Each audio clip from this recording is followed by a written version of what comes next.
وہ جو عرش کے خزانوں کا مالک ہے، ان کی طاقت رکھنے کے باوجود اگر ہمیں کسی چیز سے محروم رکھتا ہے تو کوئی تو مصلحت ہوتی ہے، بے شک وہ جانتا اور ہم نہیں جانتے۔ زندگی کی مشکلات اللہ تعالیٰ کی طاقت کا ثبوت ہیں، یہ یاد دلاتی ہیں کہ ہم خاک ہیں اور اللہ کے آگے بے بس۔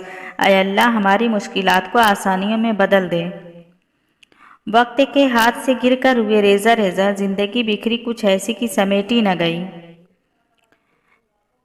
دیکھو درخت کیسے مزدوری کر رہا ہے، دھوپ میں کھڑا اپنے دوسرے کے لیے غذا بنا رہا ہے۔ کون ہے جس کی قدرت سے یہ سب کچھ ہو رہا ہے؟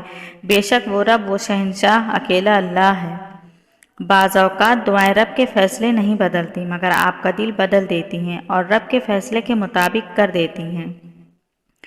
رشتوں کو سنبھالنے کے لیے جھکنا پڑ جائے تو جھک جائیں، لیکن اگر ہر بار آپ ہی کو جھکنا پڑے تو رک جائیں۔ آہستہ آہستہ انسان دوسروں کو قائل کرنے کی کوشش چھوڑ دیتا ہے اور اسے سمجھ میں آ جاتا ہے کہ کس کی کتنی پرواہ کرنی ہے اور کس سے کتنا فاصلہ رکھنا ہے۔ زندگی سب کچھ تو سکھا دیتی ہے۔ اگر لوگ آپ کو قبول نہیں کرتے تو مایوس مت ہو، کیونکہ لوگ اکثر وہ چیزیں چھوڑ دیتے ہیں جن کی قیمت وہ نہیں دے سکتے۔ افسوس، یہ وہ معاشرہ ہے جہاں لوگ گند اٹھانے والوں کو گندا سمجھتے ہیں۔ کبھی کسی کی زندگی میں اپنی اہمیت جاننی ہو تو خاموش ہو کے دیکھ لو، پتہ چل جائے گا کہ تمہارے ہونے یا نہ ہونے سے اس کو کتنا فرق پڑتا ہے۔ اشفاق احمد کہتے تھے کہ محبت کسی کے لیے اپنی جان قربان کرنا نہیں ہے، کیونکہ یہ جان تو اللہ کی امانت ہے۔ ہمارے پاس محبت تو کسی کی رضا اور خوشی کے لیے اپنی رضا اور خوشی قربان کرنے کا نام ہے۔ دوسروں کو چھوٹا اور گھٹیا ثابت کرنے سے آج تک کوئی عظیم نہیں بن سکا۔ کسی کی پردہ رکھنے میں ہی عظمت اور بڑائی ہے۔ جو سچے ہوتے ہیں وہ تہذیب کے دائرے کا لحاظ کرنا بھی جانتے ہیں اور صبر کے گھونٹ پینا بھی۔ امیروں کی زندگی میں ہمیشہ ڈاکٹر، دکھ اور بڑے بڑے ناسور ہوتے ہیں۔ من پسند شخص کے ہاتھوں میں اللہ تعالیٰ نے بڑی شفا رکھی ہے، فقط اس کی آواز سن لینے سے ہی اداسی دور اور تھکاوٹ زائل ہو جاتی ہے۔ اگر کسی سے کچھ مانگنا ہے تو محبت مانگو، محبت مل جائے تو سب کچھ مل جاتا ہے۔ محبت کے بغیر ہر چیز ایسے ملتی ہے جیسے مرنے کے بعد کفن ملتا ہے۔ مگر میری مانو تو محبت بھی نہ مانگو، کیونکہ مانگی ہوئی محبت کا مزہ بگڑی ہوئی شراب جیسا ہوتا ہے۔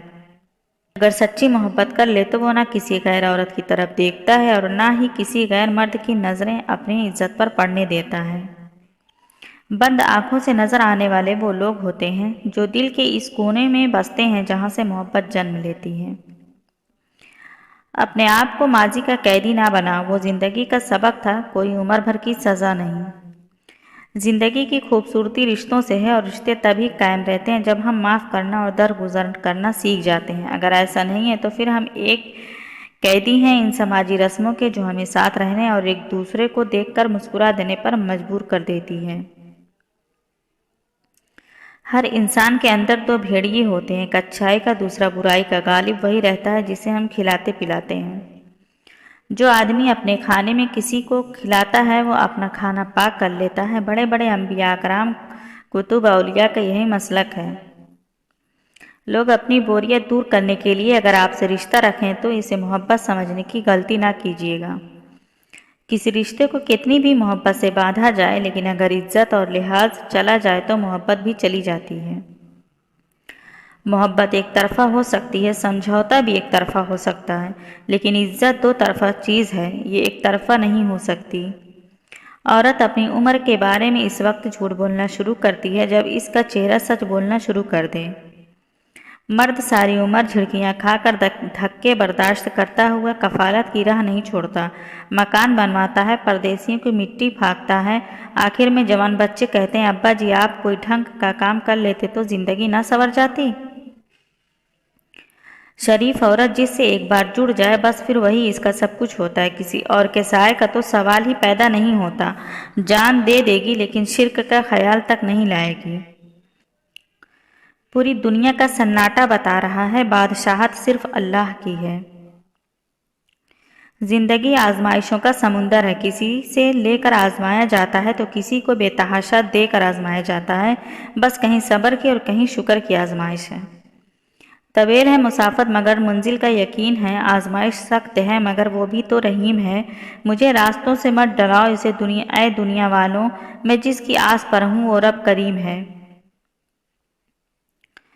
تم ہمیشہ اللہ سے جواب مانگتے ہو، اس کے اشاروں کی تلاش میں رہتے ہو، مگر جب وہ تمہیں جواب دے دیتا ہے تو تم اس جواب کو تسلیم نہیں کر پاتے ہو۔